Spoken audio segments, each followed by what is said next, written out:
Sa loob ng traditional training hall, tahimik na nakamasid ang mga senior members ng pamilya Hoshina habang puno ng paghanga ang kanilang mga papuri. Swordplay, combat skills, pati small arms capabilities. Wala siyang kahinaan sa kahit anong aspeto. Sa isang sulok ng dojo, tahimik na nakaupo ang batang Soichiro Hoshina, nakatingin sa kanyang nakatatandang kapatid na si Soichiro. Nakatayo si Soichiro sa gitna ng training court, napapalibutan ng mga hiniwang bamboo mats. Kalma, malinis, at walang bahid ng pag-aalinlangan ng bawat galaw niya. Habang patuloy ang paghanga ng mga nakatatanda, isang mataas na papuri ang umalingaw-ngaw sa buong dojo. Si Soichiro ay ang tunay na pinakamataas na anyo ng Hoshina family. Tahimik lamang na nakatingin si Soichiro sa kanyang kuya habang unti-unting nabubuo sa kanyang isip ang napakalaking agwat sa pagitan nilang dalawa. Mariing kinuyam ng batang Soichiro Hoshina ang kanyang kamao habang tahimik na pinagmamasdan ang likod ng kanyang nakatatandang kapatid. Sa loob-loob niya, matagal na niyang alam ang napakalaking agwat sa pagitan nila. Simula pa noong bata ako. Palagi ng perpekto ang kuya ko. Saglit siyang napayuko habang unti-unting bumibigat ang kanyang dibdib. Samantalang ako, mag-isang nakaupo si Soichiro sa gitna ng matatangkad at aninong mga nakatatanda ng pamilya Hoshina. Napakaliit niya sa kanilang harapan, tila nilalamon ng bigat ng kanilang pangalan at tradisyon. Dahan-dahan niyang ibinaba ang kanyang ulo. Isa lang akong reject. Balik sa kasalukuyan, parehong dumulas palayo ang dalawang mandirigma sa basag na asphalt. Matapos ang matinding palitan ng mga atake, nagkaroon muna sila ng distansya sa isa't isa.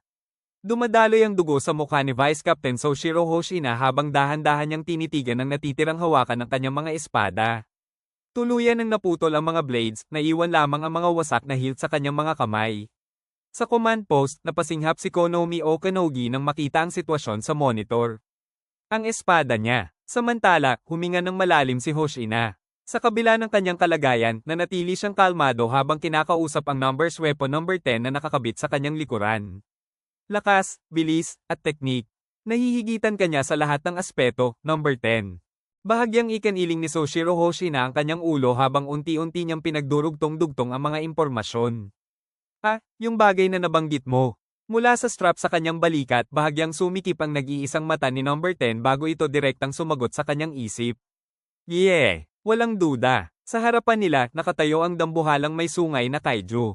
Sa laki, lakas, at napakalaking muscular frame nito, para itong rurok ng combat evolution, isang nilalang na halos imposibleng talunin. Tahimik na tumingin si Hoshina rito bago niya sinabi ang malupit na katotohanan. Ito na ang finished product. Sa kabila ng dugong tumutulo sa kanyang pisngi, bahagyang napangiti si Hoshina. Ibinoling niya ang tingin sa kanyang mga naputol na espada at may halong dark humor na sinabi. So, magkapareho pala tayong rejects, huh? Bago pa tuluyang magsettle sa isip ni Hoshina ang kanyang self-deprecating remark, biglang kumilos ang kalaban. Mahigpit nitong itinapak ang paa sa lupa, naghahanda para sa isang biglaang pagsabog ng puwersa. Agad namulat ng husto ang nag-iisang mata ni number 10. Ramdam nito ang paparating na atake. Dodge, Hoshina. Sa isang iglap, isang napakanipis na linya ang bumaon pailes sa hangin. Walang oras para mag-isip si Hoshina. Instinctively, yumuko siya at bumagsak sa mababang crouch habang mahigpit na hawak ang mga naputol na hilt ng kanyang espada. Isang invisible pressure ang humiwa sa espasyo sa mismong ibabaw ng kanyang ulo. Kung hindi siya agad nakayuko, siguradong tinamaan siya ng nakakamatay na atake. Sa isang marahas at nakakabinging dagandong, tuluyang humiwa ang puwersa ng atake ng kaiju sa buong paligid. Nagliparan ng mga salamin, semento, at bakal habang sunod-sunod na gumuho ang mga istruktura sa paligid ng airport control tower. Sa sobrang bilis ng atake, tila isang dambuhalang blade ang humiwa sa mismong hangin, winawasak ang lahat ng madaanan nito. Sa ilalim ng napakalakas na shockwave, nanatiling nakayuko si Hoshina sa kanyang mababang crouch. Mahigpit niyang hawak ang mga naputol na hilt ng kanyang espada habang dumaan mismo sa ibabaw niya ang napakalaking horizontal slash ng kaiju. Isang maling galaw lang, at siguradong tatamaan siya ng napakalakas na atakeng iyon. Mahinang nagsalita si Soichiro Hoshina, bahagyang nakatago sa anino ang kanyang mga mata habang lalong tumitindi ang kanyang determinasyon. Mukhang hindi talaga tayo pwedeng matalo. Napakurap ang nag-iisang mata ni number 10, tila hindi agad naintindihan ang sinabi niya. Ha? Anong ibig mong sabihin? Mariing pinatigas ni Hoshina ang kanyang panga bago diretsahang sinabi ang kanyang layunin. Pababagsakin natin siya. Number 10. Sa kanyang likuran, nagbago ang visor ni number 10 habang mas mahigpit nitong kumapit sa armor ni Hoshina. Sa halip na matakot, tila lalo pang nasabik si number 10 sa hamon. Buong tapang itong sumigaw. Iyon naman talaga ang plano natin simula pa. Sa isang malakas na pagsabog ng puwersa, biglang bumulusok pasulong si Hoshina sa wasak na runway. Diretso siyang sumugod patungo sa dambuhalang finished product, handang harapin ang pinakamalakas na kaijo na nakatayo sa kanyang harapan. Sa pinakamabilis niyang takbo, dumiretso si Hoshina sa battlefield habang binubuksan ang direct comms papunta sa HQ. Okanogi, i-deploy mo na ang Case 7. Sa headquarters, agad namang kumilo si Konomi Okanogi, mabilis na nagtatype sa console. Roger. Ilang sandali lang, nagbigay na siya ng confirmation. Ibinababa na ang mga pod mula point 11 hanggang point 20. Isang matinis na tunog ang umalingaw sa himpapawid bago bumukas ang isang malaking payload bay. Sunod-sunod na bumagsak mula sa ere ang mabibigat na supply pods, mabilis na bumulusok patungo sa runway. Isa-isa silang bumagsak sa lupa nang may napakalakas na impact, nagpakalat ng alikabok at debris sa paligid. Mula sa himpapawid, mabilis na bumagsak ang mga supply pods. Mula sa loob nito, sunod-sunod itong bumagsak, mabilis na humihiwa sa hangin habang pababa sa battlefield. Patuloy sa pagtakbo si Hoshina sa ilalim ng bumabagsak na arsenal, hindi inaalis ang kanyang matalim na focus. Habang sumusugod, sinusuri niya ang performance metrics ng kanyang suit. 83%. Ngunit kahit gaano niya pa itoon ang kanyang isip at katawan, tila may hindi malagpasan na limitasyon. Kahit gaano ko pa itoon ang concentration ko, hindi lumalampas sa 83% ang unleashed combat power ng suit na to. Sa HQ, nakatutok naman si Konomi Okanogi sa mga monitor. Habang sinusuri ang data ni Hoshina, lalong tumitindi ang kanyang pag-aalala. May mali, may isang bagay silang hindi nakikita. Ano ba ang hindi natin napapansin? Saglit siyang natigilan bago muling tumingin sa combat data. O ito na ba talaga ang maximum output para sa akin at kay number 10? Nananatiling kalmado at matatag ang mga mata ni Hoshina habang mabilis niyang ina-adjust ang kanyang taktika sa kasalukuyang sitwasyon. Kahit alin pa man, kung hindi natataas ang unleashed combat power ko, kailangan kong baguhin ang strategy ko at humanap ng ibang paraan para manalo. Malakas na humagupit ang hangin sa paligid niya habang sunod-sunod na bumagsak ang mga replacement pods. Isa-isa silang bumaon sa concrete runway, handang magbigay kay Hoshina ng panibagong armas para sa laban. Bumukas ang isang mechanical pod na may matinis na tunog. Mula rito, lumitaw ang mga bagong armas na agad na bumagsak sa debris-strewn runway. Itinapon ni Hoshina ang mga naputol na hilt ng kanyang dating espada at isinantabi rin ang kanyang mga scabbard. Pagkatapos, inabot niya ang isang mahaba at single-edged na blade. Mahigpit niyang hinawakan ng hilt, ngunit sandali siyang nag-atubili. Ang single-blade swordplay. Mas bagay talaga sa kuya ko. Napatingin siya sa espada bago bahagyang ngumiti. Kaya ayoko sanang gamitin to kung may ibang paraan pa. Sa isang malinis na galaw, hinugot ni Hoshina ang mahabang espada at agad na pumasok sa kanyang bagong stance.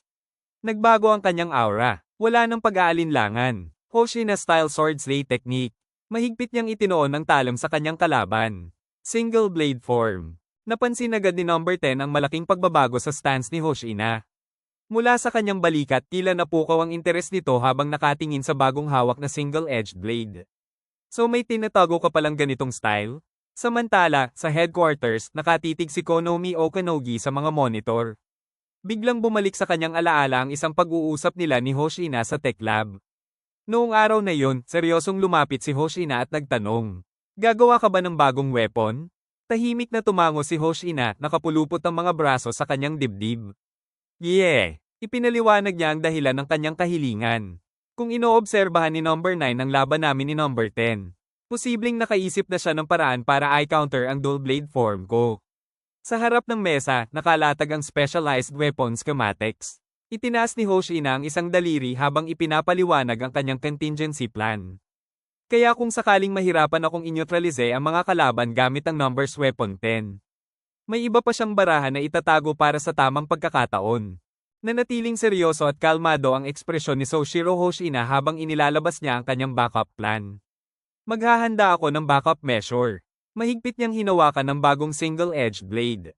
Kung kinakailangan, lalaban ako gamit ang single blade form ko. Saglit na sumagi sa kanyang isip ang imahe ng kanyang nakatatandang kapatid na si Soichiro. Sandali siyang yumuko, ngunit hindi dahil sa pag-aalinlangan. Sa halip, lalo lamang tumibay ang kanyang determinasyon. Nakatitig si Okanogi sa kanya, halos hindi makapagsalita sa bigat ng kanyang sinabi. Para kay Hoshina, may isang bagay na hindi niya kailanman kayang tanggapin ang matalo pagdating sa espada. Pagdating sa talim, hindi ako pwedeng matalo. Habang pinagmamasdan si Hoshina sa mga monitor, biglang nanlaki ang mga mata ni Konomi Okanogi dahil sa isang mahalagang realization.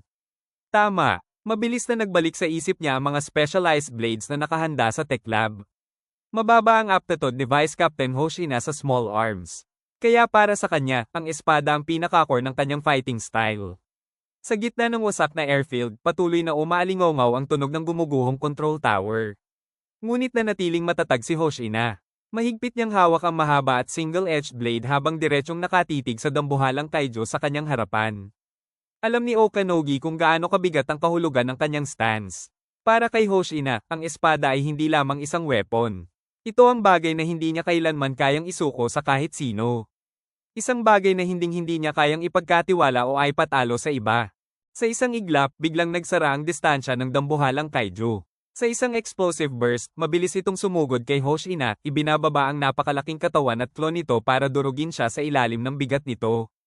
Sa HQ, nanlaki ang mga mata ni Konomi Okanogi habang nakatutok sa monitor. Halos hindi siya makahinga sa tindi ng suspense. Ngunit sa kabila ng napakalaking panganib, nanatiling kalmado si Hoshina. Habang bumabagsak ang dambuhalang claw patungo sa kanya, unti-unti niyang idinilat ang kanyang mga mata. Malamig, matalas, walang kahit anong bakas ng takot. Nilamon ng anino ng kaiju ang kanyang katawan, ngunit hindi man lang siya natinag. Sa halip, mahigpit niyang hinawakan ang kanyang single blade. Handa na siyang salubungin ng napakalaking halimaw. Unti-unting nagblend ang memory ni Soshiro Hoshina sa kasalukuyan habang bumabalik sa isip niya ang mga alaala ng kanyang nakaraan. Sa isang traditional training hall, makikitang batang si Soshiro na nakasuot ng hakama. Mahigpit niyang hawak ang kanyang mahabang espada habang dumadaos-dos ang talam sa hangin, gumagalaw sa mababang at fluid na stance. Ipinapakita niya ang mga single blade forms na ipinasa sa kanilang pamilya mula sa bawat henerasyon. Itinaas nito ang espada sa ibabaw ng kanyang ulo, walang bakas ng pag-aalinlangan sa kanyang ekspresyon. Sa isang malakas at eksaktong galaw, mabilis niyang ibinaba ang espada sa isang decisive strike. Isang perpektong halimbawa ng lethal swordsmanship na naging pundasyon ng Hoshina family's legacy. Mabilis na dumaloy si Soshiro Hoshina sa sinaunang sword form. Bumaba siya sa isang mababa at matalas na stance habang tahimik na humihiwa sa hangin ang kanyang mahabang blade. Sa mismong sandali ng pag-atake ng kaiju, dumulas si Hoshina sa ilalim ng napakalaking strike nito. Bago pa man mapagtanto ng halimaw ang nangyari, isang malinis na slash ang tumama sa braso nito at agad itong naputol. Tumalsik ang maitim na dugo sa hangin habang nanatiling matatag si Hoshina sa kanyang kinatatayuan. Ang bawat galaw niya ay patunay na hindi niya basta minana ang swordsmanship ng kanilang pamilya. Pinino niya ito sa sarili niyang paraan kahit buong buhay siyang nabuhay sa anino ng kanyang kuya na si Soichiro. Hindi lang ito simpleng backup plan. Hindi lang ito bagong fighting style. Ito ang bunga ng lahat ng kanyang pinagdaanan. Ito ang patunay na may sarili akong halaga.